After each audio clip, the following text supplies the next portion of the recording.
tree colour in early October. Now, at the beginning of October, the greatest colour show of the entire year begins. It may not be as celebrated as the fall colours in Japan, Korea, or North America, but London holds as diverse a collection of trees from the temperate world as pretty well anywhere else. Consequently, the streets of London are just as good a place to look for autumn colour as are its parks and its gardens.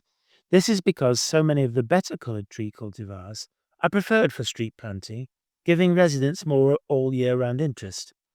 As the month progresses, every conceivable shade of yellow, brown, and red will be seen, compared with the vibrant greens so typical of the spring and the bright tropical colours of the summer.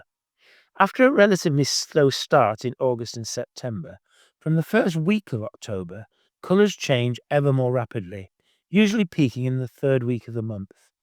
The age, aspect, health, and even proximity of a tree to water can all play a big part in the way it develops its colours.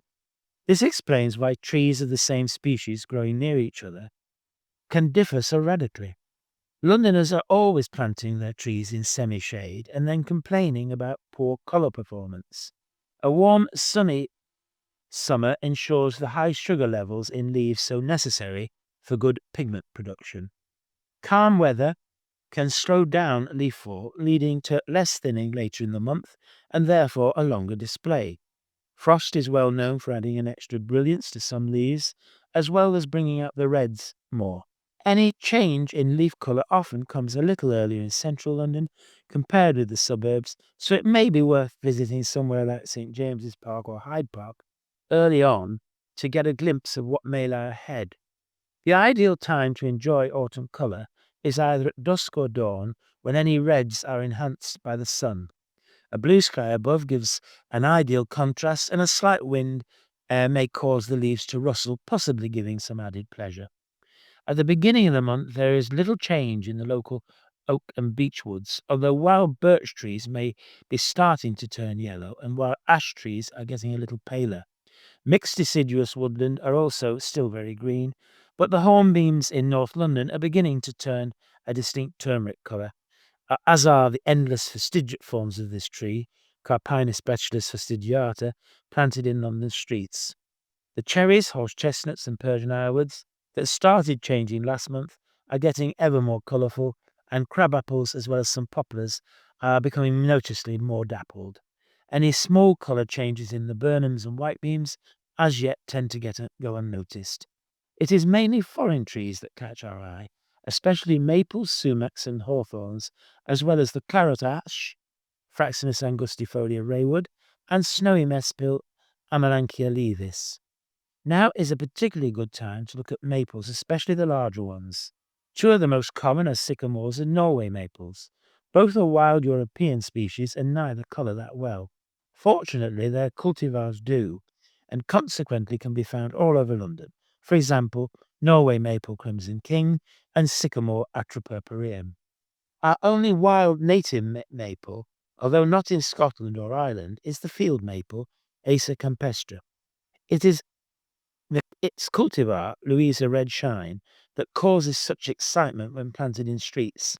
But the old veteran wild field maples in places like Epping Forest and the champion tree near Chevy Church put on a much grander show, slowly but eventually turning a sunshine yellow. Other larger maples to look out for in streets are the red, sugar, and silver maple, as well as the smaller Japanese maples in gardens. Interesting collections of maples can be found in Canizaro and Hyde Park. Arguably the best of all at the moment is often the golden Cappadocian maple, Acer cappadocicum, which, considering its large size, is still common enough in London streets. It hails from the mountain regions of Turkey, bearing the ancient name of Cappadocia.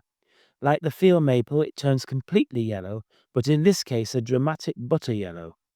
Being a much bigger tree, it has far more impact, as well as having attractive eagle claw leaves. Claret ashes are now noticed for a short time all over London. This is because their purple leaves have a distinct bronze sheen.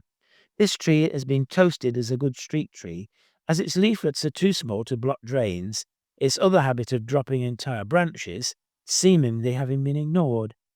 Other purple tree leaves, such as the purple beeches and the purple form of mirabelle and plum, also now, for a short time, develop more intense and dark purples before browns creep in and they quickly start to fade. Stag's horn sumacs are probably the most noticed of all the colourful trees at this time due to the wide range of fiery reds and yellows they produce on their huge, highly dissected leaves. It comes as some surprise that these colours have been exciting comment since 1629, when the tree was first brought to London by John Parkinson. He had a famous garden in Long Acre and became King's botanist to Charles I. Snowy mespils, also coming from North America, look like large, multi-stemmed shrubs. They're popular because of the wide range of milky reds and oranges they produce. They also have a surprising number of other names, for example, serviceberry, saskatoon, and juneberry because of their fruits, and shadbush and shadblow because they flower during the run of shadfish, which occurs in the area from which they originate. Surprisingly, no name refers to their marvelous autumn colors. Snowy mespil referring solely to the color of their flowers. Two other large shrubs that usually stand out early in the month are the cockspur thorn, Crataegus cruzgale, and the broadleaf cockspur thorn, um, Crataegus prunifolia. They develop some of the most unusual all-color patterns. It is as if some leaves have been dipped in green, yellow, and then scarlet paint, producing clear horizontal bands of each color on a single leaf. Around all this developing colour, there will be white ashes and the common horse chestnut that are already almost leafless. Fox trees, glove trees are also quickly losing their huge leaves, just leaving their unusual upright fruits, while magnolias, willows, and alders are as yet completely unchanged.